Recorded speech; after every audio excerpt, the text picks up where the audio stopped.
ഇടതുപക്ഷ ജനാധിപത്യ മുന്നണിയുടെ അനിഷേധ്യ നേതാവാണ് ഇ.പി. ജയരാജൻ.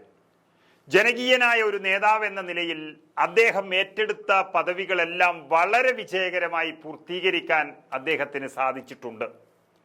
ഇടതുപക്ഷ ജനാധിപത്യ മുന്നണിയുടെ കൺവീനർ എന്ന നിലയിലും ഒന്നാം പിണറായി സർക്കാരിൻ്റെ വ്യവസായ വകുപ്പ് മന്ത്രിയായിരുന്നപ്പോഴുമെല്ലാം അദ്ദേഹത്തിൻ്റെ കഴിവുകൾ അദ്ദേഹത്തിന് തെളിയിക്കാൻ കഴിഞ്ഞിട്ടുമുണ്ട്. എന്നാൽ ഇ.പി.യെ തോണ്ടിക്കൊണ്ടുള്ള നവമാധ്യമങ്ങളുടെ ട്രോളുകൾക്ക് പിന്നിൽ സത്യത്തിൽ ആരാണെന്ന് അന്വേഷിക്കുകയാണ് ഇവിടെ ഞങ്ങൾ മീഡിയ ഗ്രാമം ചെയ്യുന്നത്. ഞങ്ങൾ CPM-ന്റെ ഇന്നത്തെ അവസ്ഥയെക്കുറിച്ചും ഭരണതലത്തിലെ തെറ്റായ സമീപനത്തെക്കുറിച്ചുമുള്ള വാർത്തയൊക്കെ ഒരുപാട് ചെയ്തിട്ടുണ്ട്. മാത്രമല്ല ഇ.പി. ജയരാജനെ കുറിച്ച് തന്നെ ചില സമയങ്ങളിൽ വാർത്ത ചെയ്യേണ്ടി വന്നിട്ടുണ്ട്, അത് ചെയ്തിട്ടുമുണ്ട്. പക്ഷെ അദ്ദേഹത്തിൽ മാത്രം കാണാൻ കഴിഞ്ഞ ഒരു മനുഷ്യസ്നേഹിയെ ഞങ്ങൾ ഇതുവരെ കുറ്റം പറഞ്ഞിട്ടില്ല.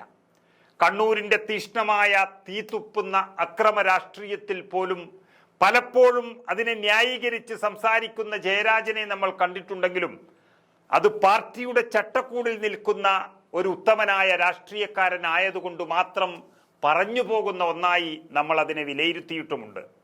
എന്നാൽ വലിയ സ്ഥാനങ്ങളിൽ എത്തേണ്ടിയിരുന്ന ഇ.പി.യുടെ വഴികളിൽ കരിനിഴൽ വീണതിൻ്റെ യാഥാർത്ഥ്യങ്ങൾ നമ്മൾ അറിഞ്ഞിരിക്കണം. അത് തേടിയുള്ളൊരു യാത്രയാണ് മീഡിയ ഗ്രാമം നടത്തിയത്. അതായത് ഇ.പി. ജയരാജൻ ഇടതുപക്ഷ ജനാധിപത്യ മുന്നണിയുടെ കൺവീനറായിരിക്കുമ്പോൾ CPM-ന്റെ സംസ്ഥാന സെക്രട്ടറി കോടിയേരി ബാലകൃഷ്ണനായിരുന്നു. കോടിയേരി ബാലകൃഷ്ണനും ഇ.പി.യും മുഖ്യമന്ത്രി പിണറായി വിജയനും ഈ ത്രിമൂർത്തികൾ കേരളത്തെ അടക്കി ഭരിച്ചിരുന്നൊരു കാലം. CPM-ന് ഈ മൂന്ന് നേതാക്കളും വലിയ സ്വപ്നങ്ങൾ പകർന്നു നൽകിയ നേതാക്കളാണ്, തലയെടുപ്പുള്ള മൂന്ന് നേതാക്കളാണ്. എന്നാൽ കോടിയേരി ബാലകൃഷ്ണന്റെ മരണത്തോടുകൂടി കാര്യങ്ങളെല്ലാം കൈവിട്ട് പോലെയായി CPM-ന്. ജനകീയനായ കോടിയേരിക്ക് ശേഷം പിന്നെ ഈ പാർട്ടിയിൽ ജനകീയ മുഖമുള്ള ഒരു നേതാവ്, അതായത് ഇ.പി. ജയരാജൻ മാത്രമായിരുന്നു. ഇ.പി. കേരളത്തിന്റെ നാനാ തുറകളിലുമുള്ള വ്യവസായികളും ഇടതുപക്ഷ ജനാധിപത്യ മുന്നണിയുടെ ഘടകകക്ഷികളും സമൂഹത്തിലെ എല്ലാ വിഭാഗ ജനങ്ങളുമായുള്ള അദ്ദേഹത്തിന്റെ ബന്ധങ്ങളുമൊക്കെ ആ കഴിവുകളൊക്കെ ശ്രദ്ധേയമായിരുന്നു. കഴിഞ്ഞ കൊറോണ കാലത്ത് വ്യവസായ വകുപ്പ് മന്ത്രി എന്നുള്ള നിലയിൽ ഇ.പി. ജയരാജന്റെ പ്രവർത്തനങ്ങൾ ഈ രാജ്യത്ത് തന്നെ വളരെ ശ്രദ്ധേയമായിരുന്നു. നിരവധി പൊതുമേഖലാ സ്ഥാപനങ്ങൾ ലാഭത്തിലാകുവാൻ ആ സമയത്ത് സാധിച്ചിരുന്നു. അതൊരു പക്ഷേ ഇന്ത്യ രാജ്യത്ത് തന്നെ ഈ കേരളത്തിൽ മാത്രമായിട്ടാണ് കണ്ടുവന്നത്. അതൊന്നും ഒരുപക്ഷെ ഒരു പത്രങ്ങളിലോ ചാനലുകളിലോ നവമാധ്യമങ്ങളിലോ വാർത്തകളായി വന്നിട്ടില്ല. ഇ.പി.യുടെ കാലത്താണ് ഏറ്റവും കൂടുതൽ പൊതുമേഖലാ സ്ഥാപനങ്ങൾ ലാഭത്തിലായി പ്രവർത്തിച്ചതും അടച്ചുപൂട്ടിയ സ്ഥാപനങ്ങൾ വരെ തുറന്ന് പ്രവർത്തിച്ചതുമെല്ലാം എന്ന് നമ്മൾക്കറിയാം. എന്നാൽ ഒരു പോസിറ്റീവ് വാർത്തകൾ പോലും സമൂഹത്തിന് നൽകേണ്ടുന്നതിന് പകരം നമ്മുടെ മാധ്യമങ്ങളെല്ലാം അദ്ദേഹത്തെ ടാർഗറ്റ് ചെയ്തുകൊണ്ടുള്ള ട്രോളുകൾക്കാണ് പ്രാധാന്യം നൽകിയത്. നമുക്കറിയാം, വളരെ വ്യത്യസ്തമായ രീതിയിൽ മുഹമ്മദ് അലിയെക്കുറിച്ചുള്ള മരണത്തെക്കുറിച്ചുള്ള വാർത്തകൾ വരെ ഇ.പി. ജയരാജനെ കുറിച്ച് എത്രത്തോളം താഴ്ത്തിക്കെട്ടിയെന്ന് നമ്മൾ കണ്ടതാണ്. ഇപ്പോഴത്തെ ഈ അവസാന കാലഘട്ടത്തിൽ ഇ.പി. ജയരാജൻ പാർട്ടിയുടെ സംസ്ഥാന സെക്രട്ടറിയായി വന്നേക്കും എന്ന് കണ്ടപ്പോൾ അദ്ദേഹത്തിനെതിരെ ഉണ്ടായിട്ടുള്ള വിവാദങ്ങളെല്ലാം പത്രമാധ്യമങ്ങൾ ചർച്ച ചെയ്തു. അതുപോലെ തന്നെ ട്രോളുകൾ പല വിധത്തിൽ ഇറങ്ങിത്തുടങ്ങി. എന്നാൽ ഞങ്ങൾ ചർച്ച ചെയ്യുന്നത് ഇതിന് പിന്നിൽ ആര് എന്നതാണ്. ഇ.പി.ക്കെതിരെ ഈ വാർത്തകൾ പടച്ചുവിടുന്നതാണെന്ന് CPM-നും അറിയാം, കേൾക്കുന്നവർക്കും വായിക്കുന്നവർക്കും എല്ലാം അറിയാം. ഞങ്ങളുടെ സംശയം നേരത്തെ ഇദ്ദേഹത്തിന്റെ വാർത്തകൾ കാണുമ്പോൾ അത് BJP ആണെന്നായിരുന്നു. പക്ഷേ രാജീവ് ചന്ദ്രശേഖറിന്റെ ഈ അധ്യക്ഷ പദവിയുടെ സ്ഥാനാരോഹണത്തിന് ശേഷം ഇതിന് പിന്നിൽ ഇ.പി. ആണ് എന്ന ട്രോളുകൾ കണ്ടപ്പോഴാണ് ഞങ്ങൾക്കും ഈ വിഷയം ചർച്ച ചെയ്യണമെന്ന് തോന്നിയത്. ഇ.പി. ജയരാജൻ രാജീവ് ചന്ദ്രശേഖറുമായി ഒരു ബന്ധവും ഉള്ള വ്യക്തിയല്ല.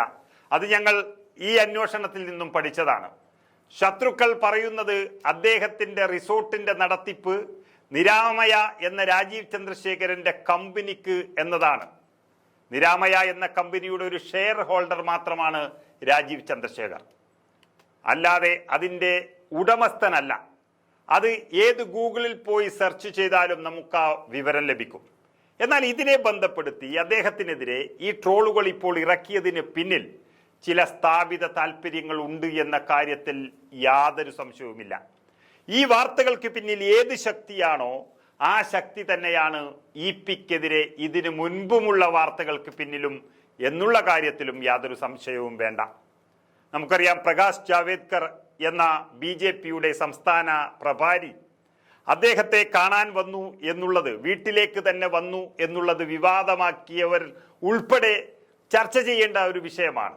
ഇ പിയും രാജീവ് ചന്ദ്രശേഖരനും തമ്മിലുള്ള ബന്ധം ഇപ്പോൾ ഇതിന് പിന്നിൽ പ്രവർത്തിക്കുന്നതിന് കാരണം ഈ ആളുകൾ പ്രവർത്തിച്ചതിനെല്ലാം അവർക്ക് നേട്ടമുണ്ടായിട്ടുണ്ട് എന്നുള്ളത് കൊണ്ടാണ്.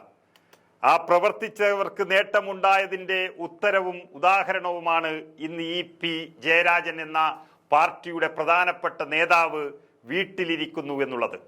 അദ്ദേഹം വീട്ടിലിരിക്കാൻ അദ്ദേഹത്തെ ജനങ്ങൾ വിടില്ല എങ്കിലും അദ്ദേഹത്തിന് സ്ഥാനങ്ങൾ ഇല്ലാതെയായി എന്നുള്ളത് നമ്മൾ ഓർക്കണം. അത് ചില സ്ഥാപിത താല്പര്യക്കാരുടെ വിജയമായി അവർ ആഘോഷിക്കുകയാണ്.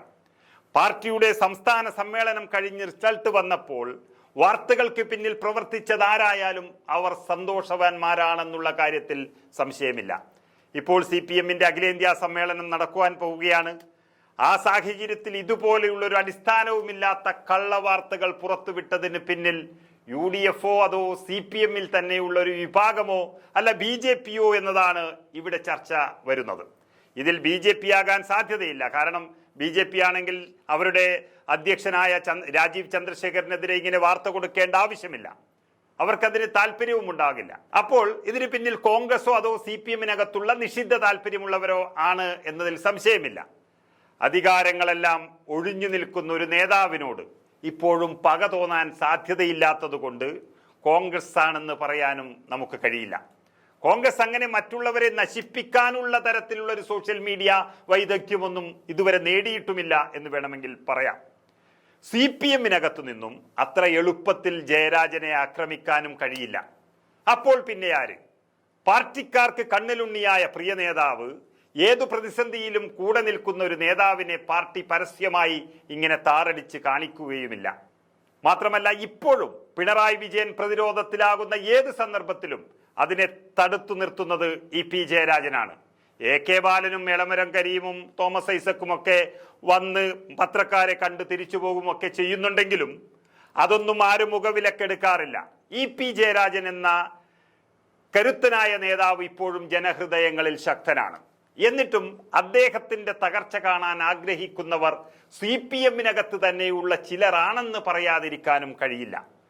അവർ യഥാർത്ഥ CPMകാരാണോ അല്ല ഒരു തരം കച്ചവട CPMകാരാണോ എന്നുള്ളതാണ് ഇവിടെ സംശയം.